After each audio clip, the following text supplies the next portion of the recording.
हुए किसी ने देखा नहीं और पैरों से चलता हुआ देखा नहीं, लेकिन बिना पैरों के चाव हाजिर हो जाता है, बिना पैरों के चल के आ जाता है वो, और बिना ही हाथ लगाए काम कर देता है। हाथ से करते हैं भगवान को किसी ने नहीं देखा, फिर भी सब कर रहा है। तो वहां जो स्वरूप रखा है भगवान का, बिना ही हाथ पैर का रखा हुआ है, ये हाथ पैर नहीं है, फिर भी सब कुछ कर रहे हैं। ये परमात्मा की लीला है। मैंने अकर्ता पुरुष है वो, कर्ता पुरुष भी है, कर्ता पुरुष भी है, करता भी है, करता है फिर भी कुछ नहीं करता है? बंदा निर्बंदा होए और बंदा निर्बंदा रहे, कर्म करे करता नहीं, कर्म का कहे सोए। गुरुजी ने तो पीछे दुआ लिखा रखा है, तेज पर लिखा हुआ दुआ, आप पढ़ के देख लेना, गुरुजी का लिखा है। बंदा निर्बंदा होए, जो बंदा हुआ है, जो बंधा हुआ है वो निर्बंदा हो सकता है, और बंदा निर्बंदा होए, निर्बंदा बंदा होए। जो निर्बंध है वो बंदा पड़ा है, जो निर्बंध है जिसका बंधन है ही नहीं वो तो बंधा हुआ है, और बंदा चाहे तो निर्बंधन, कोई बंधन नहीं है उसको। कर्म करे करता नहीं, कर्म सारे ही कर रहा है लेकिन करता नहीं है, मैं करता हूं ये नहीं है। हाँ, सभी कर्म कर रहा है लेकिन करता नहीं है, मैं कर रहा हूँ ये उसके अंदर बिल्कुल सही है। उसको दिख रहा है कि मैं करने वाला नहीं हूँ, करने वाला कोई और है, ऐसा जिसको अनुभव हो गया, ऐसा जिसको ज्ञान हो गया। ठीक है ना। कर्म करता, करता जो है करता वो करता नहीं है। कर्म न बांधे सोए, उसको कर्म बांध नहीं सकता। जब मैं करता ही नहीं तो बांधेगा कहां से। कर्म उसी को बांधता है जो करता होता है। इसलिए वो ऐसी मूर्ति रखी है। पंडित जी ने कहा कि ये तो जगन्नाथ जी की है, जगन्नाथ जी की है। जगन्नाथ जी की महिमा सुनी। जगन्नाथ जी जो है उड़ीसा के अंदर समुद्र के किनारे, मैं तो जाके आया हूँ, देख के आया हूँ, रुका हूँ वहां पर। तो वहां उन्होंने जब महिमा सुनी, अब तो वो भगवान का वही उसने अब उनको भोगल करना शुरू किया।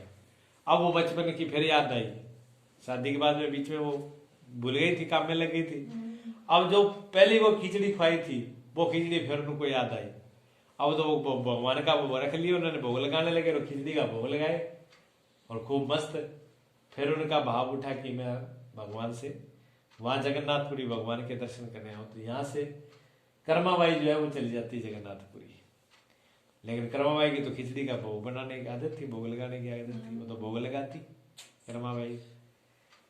अब उनका भोग को सुन सुन के तो बड़े बड़े दूर दूर से साधु आने लगे, संगत आने लगी, उसकी मैंने बड़ी मेहमान, लोग बड़ी तारीफ करें। ओहो, खिचड़ी तो कर्माबाई की है। जब वहां पहुंची मंदिर में तो वहां देखते हैं कि वो जगन्नाथ जी के मंदिर में तो बहुत भीड़ लगी है, लोग आ रहे हैं जा रहे हैं, और वहां जो ठाकुर जी बैठे मोटे ताजे उनके तो छोटे से थे। अब वो कर्माबाई वहां जाके सोचती है कि देखो इनके पास इतनी भीड़ लगी, इतने लोग आ रहे हैं, प्रणाम कर रहे हैं, मत्था टेक रहे हैं। अच्छा ये ठाकुर मोटे ताजे हैं इसलिए, अपने वाले छोटे हैं ना। उम्र कितनी, वही छोटी उम्र थी, अभी 14-15 साल की उम्र हो गई। अब वो ये देखती है कि ये तो हमारे वाले को लोग प्रणाम नहीं करते, पूछते नहीं, इसलिए क्योंकि छोटे हैं, छोटे करके। हाँ, ये मंदिर वाले जो यहाँ बैठे जगन्नाथ वाले ये मोटे ताजे हैं, इसलिए लोग इनकी पूजा करते हैं, मानता करते हैं। मंदिर में खड़े होके सोचते हैं, इसलिए लोग भीड़ लगाए खड़े हैं। लेकिन वहां वो खड़े हैं तो भगवान का भगवान तो भगत के भाव देके जाते हैं। तो जो मोटे ताजे भगवान थे वो भी छोटे हो गए उनको। अब कर्माबाई को वो भी उतने दिखे जितने उनकी गोद में थे, उतने उनको दिखे, दोनों बराबर ही हो गए। हाँ, वही साके हो गए, दोनों बराबर हो गए। अब कभी उनको देख ले, कभी उनको देख ले। अब कर्माबाई जो है वहां रहने लगती है और भगवान से वो करने लगती है। कलयुग में ऐसी बड़ी जो है महिमा उनकी।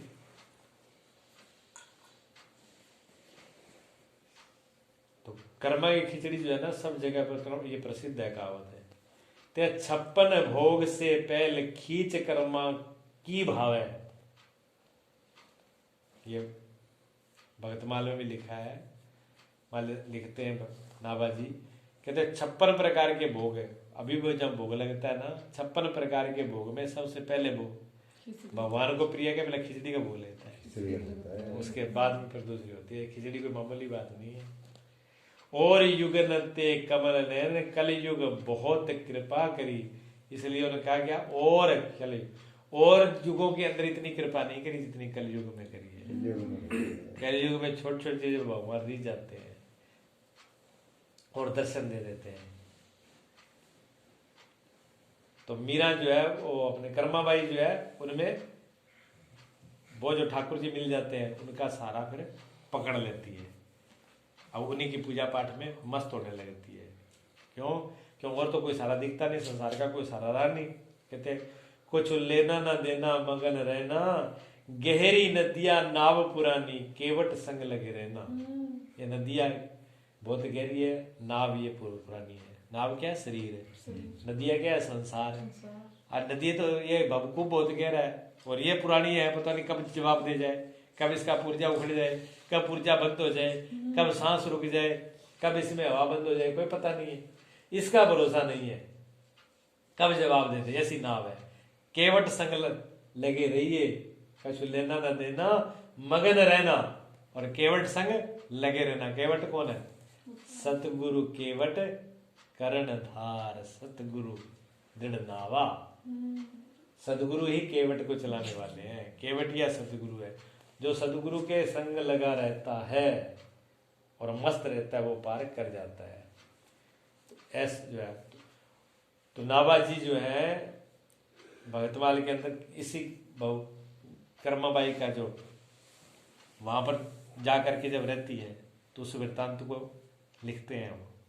उसमें लिखा हुआ कर्माबाई भोग खिचड़ी रुच रुच भोग लगायो, चल मन निश्चल कर चल रही, भगत बिना मैं। भगवान कहते हैं भगत बिना मैं ना मिलूं, हरि ने कही पुकार, मोसे अधिक न भक्तन भजत नहीं, तै डूबेंगे मझधार। भगवान कहते हैं भगत बिना मैं मिलूं नहीं, बिना भगत के मैं मिल नहीं सकता हूं। ठीक है ना।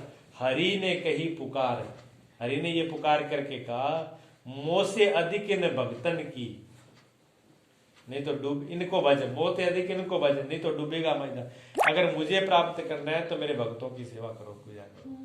और जो भगवान के भक्तों से नफरत करते हैं, उनमें डंगा डालते हैं, उनसे नफरत करते हैं, वो तो भगवान से बहुत दूर चले जाते हैं। भगवान उनसे लिस्ट हो जाता है। भगवान को पास होने का सबसे बड़ा रास्ता एक ही है, भक्तों से।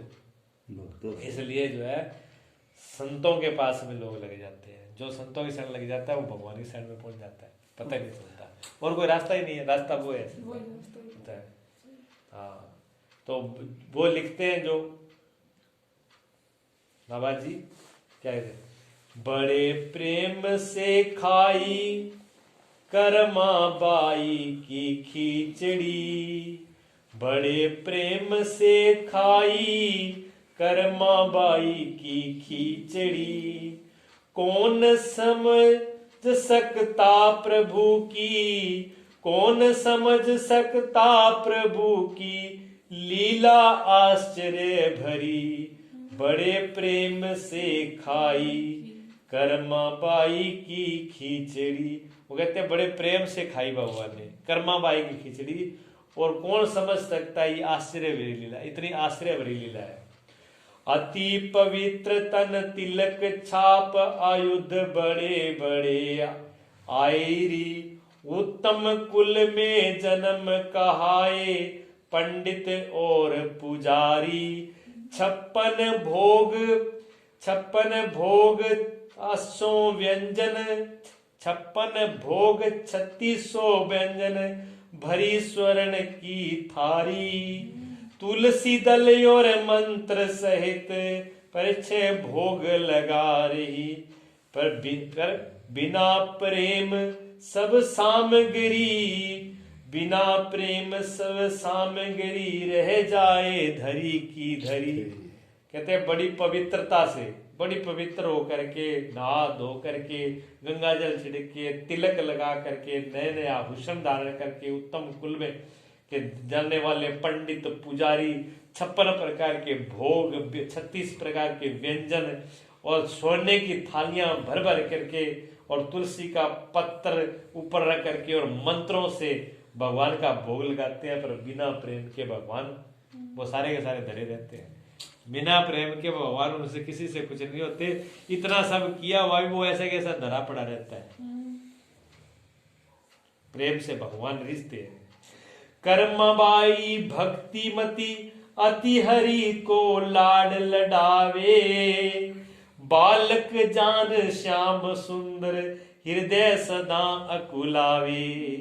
कर्माबाई भक्ति मति, और कर्माबाई के अंदर क्या भक्ति भरी हुई है, हृदय में भक्ति है। अति हरि सो लाड लडावे, और भगवान से अति प्रेम अति लाड लडाती है। बालक जान श्याम सुंदर हृदय सदा कुलावे।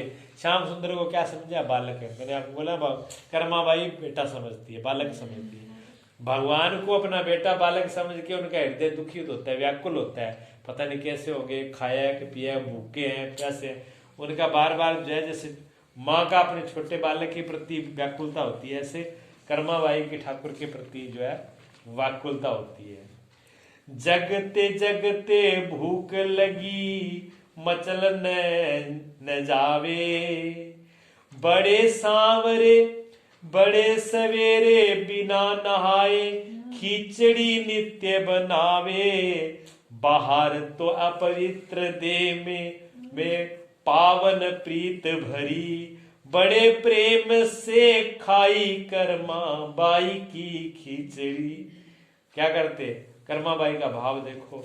छोटे बच्चे मन में सोचती है, अकुलाती है, हृदय में व्याकुलता होती है, पता नहीं भूखे हैं प्यासे हैं, जगते जगते भूख लगेगी। अब उनके मन में है ठाकुर जी तो जगेंगे, और जगते जगते बाल को